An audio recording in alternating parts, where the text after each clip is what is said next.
Shalom Bapak Ibu, saudara-saudari sekalian yang saya kasihi. Semoga Anda di dalam lindungan Tuhan senantiasa.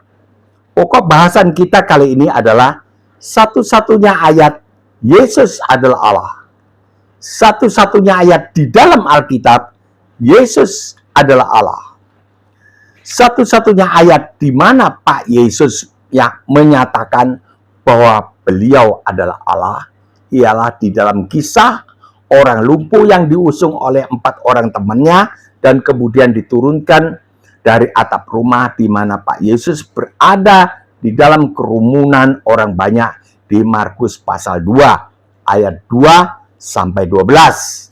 Sebaiknya kita baca ulang kisah ini dari awal agar nanti pada akhirnya kita memperoleh kesimpulan yang tidak diragukan bahwa Pak Yesus pernah menyatakan dengan jelas dan pasti dari mulut beliau sendiri, bahwa selama beliau di dunia ini menampil sebagai manusia, sesungguhnya beliau adalah Allah juga. Maksudnya beliau memiliki 2 kodrat, namun yang ditampilkan selama 33 tahun, sejak tahun 1 sampai dengan 33 Masehi adalah kodrat manusianya saja. Namun kodrat ilahinya tetap berada di dalam diri beliau yang sewaktu-waktu saja ditampilkan, yaitu ketika membuat mujizat. Markus 2 ayat 1. Kemudian sesudah lewat beberapa hari, waktu Yesus datang lagi ke Kapernaum, tersiarlah kabar bahwa ia ada di rumah. Maka datanglah orang-orang berkerumun sehingga tidak ada lagi tempat. Bahkan di muka pintu pun tidak. Sementara ia memberitakan firman kepada mereka, ada orang-orang datang membawa kepadanya seorang lumpuh digotong oleh 4 orang. Tetapi mereka tidak dapat membawanya kepadanya karena orang banyak itu.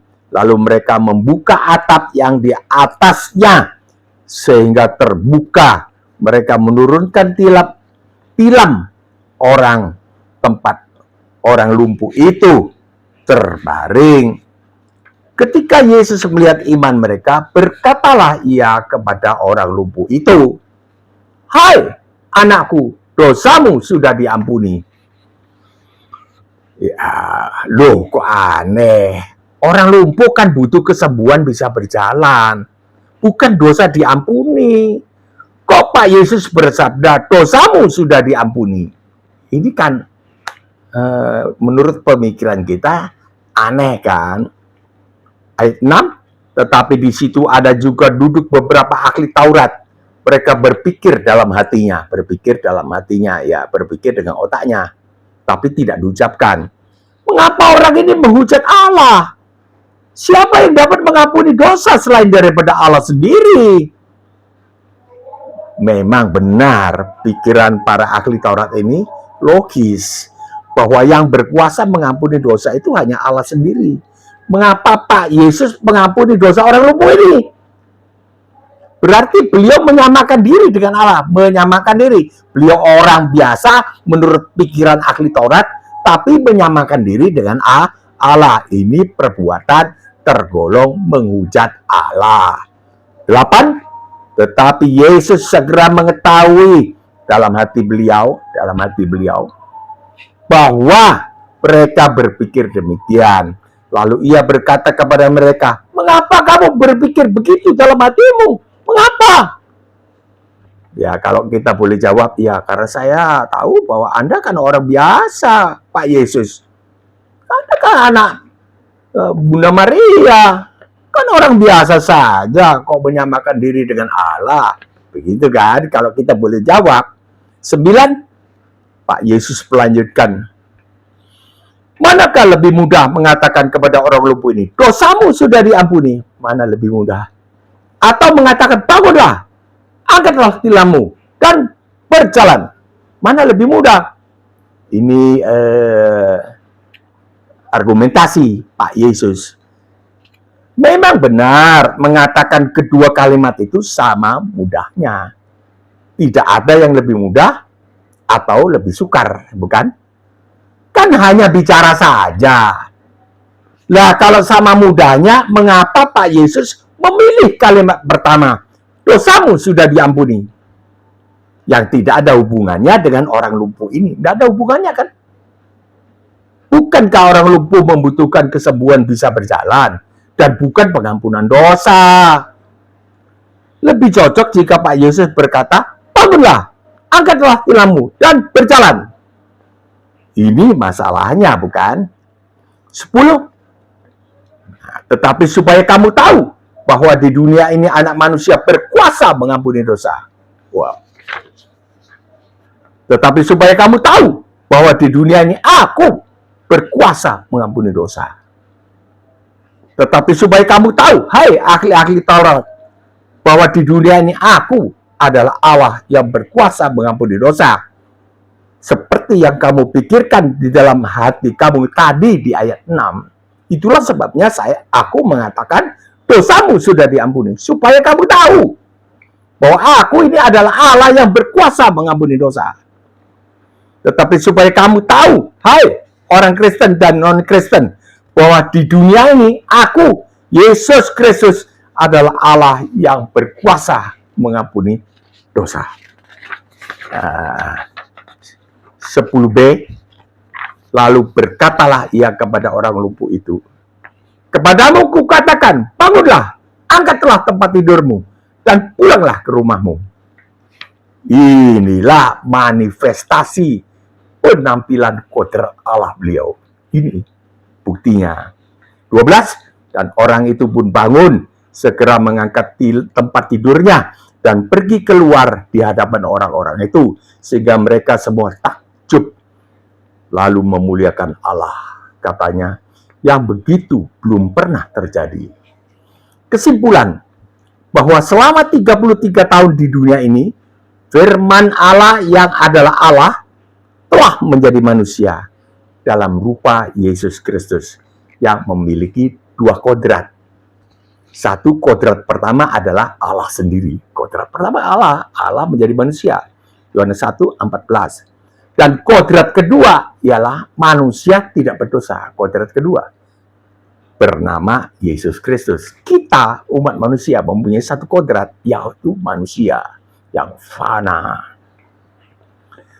Berikutnya, kesimpulannya, sebelum dikandung oleh Bunda Maria, Yesus Kristus adalah firman Allah. Berdasarkan Yohanes 1 ayat 1, firman itu adalah Allah. Firman itu adalah Allah. Yesus Kristus itu firman menjadi manusia. Firman itu adalah Allah. Sejak dilahirkan, beliau menampilkan diri selaku manusia. Nampil Allah tapi menampilkan diri selaku manusia, di mana kodrat Allah tetap berada di dalam beliau, yang sewaktu-waktu ditampilkan ketika berbuat mukjizat, ketika menyuruh Lazarus yang sudah 4 hari mati di dalam kuburan, disuruh keluar, bangun Lazarus, hidup kembali. Itu kodrat Allahnya yang ditampilkan.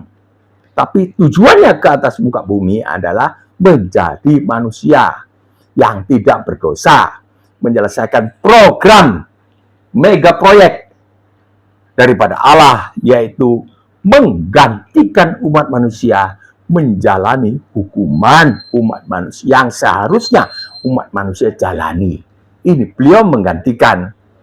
Darahnya yang tercurah menebus dosa, mengampuni dosa umat manusia. Minumlah kamu semua dari cawan ini, karena inilah darahku, darah perjanjian yang ditumpahkan bagi banyak orang untuk pengampunan dosa. Matius 26 ayat 28. Kodrat yang kedua selaku Allah, inilah yang diungkapkan oleh Pak Yesus di kisah di Markus 2 ayat 2 sampai ayat 10 tadi. Ini beliau mau mengungkapkan bahwa beliau itu berkodrat dua. Jadi orang Kristen sekalian hendaknya mengetahui bahwa Yesus Kristus pernah menyatakan bahwa diri beliau adalah Allah. Namun Yesus Kristus tidak pernah berkata, sembahlah aku. Tidak pernah.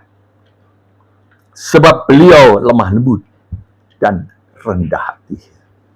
Sekalipun jika ada orang menyembah beliau saat di dunia ini, saat di dunia, bukan sekarang dia di surga, beliau tidak menolak. Ada beberapa kisah perempuan dan ada orang kusta menyembah beliau. Beliau tidak menolak. Karena kodrat beliau adalah Allah. Ada kodrat Allah di dalam diri beliau. Hanya iblis di Lukas 4 ayat 6 yang menuntut disembah. Jadi, jika kau Yesus menyembah aku, semua ini kekayaan dunia akan menjadi milikmu. Enyahlah iblis, sebab ada tertulis, hendaklah kau menyembah dan beribadah kepada Allah saja. Itu di Lukas 4 ayat 6 sampai 7. Sampai di sini dulu, saya mohon pamit undur diri. Insya Allah kita masih diberi kesempatan jumpa lagi. Kiranya turunlah berkat keselamatan di tengah-tengah para penonton video ini, disertai berkat jasmani ekonomi yang berkecukupan di dalam nama Tuhan Yesus Kristus beserta dengan keluarganya. Amin. Tulislah komentar, pertanyaan, atau sanggahan. Sanggahan berdasarkan Alkitab, jangan berdasarkan kitab yang lain. Jangan dong. Memang kita sendiri-sendiri. Ya. Jangan bandingkan dengan menurut agama kami ini. Ya silahkan, tapi nggak bisa masuk di sini. Nggak bisa kita kumpul-kumpul. Memang mesti terpisah. Bagikanlah video ini jika menjadi berkat. Bagikanlah video ini bahwa Yesus Kristus pernah menyatakan dirinya bahwa beliau adalah Allah atau Tuhan.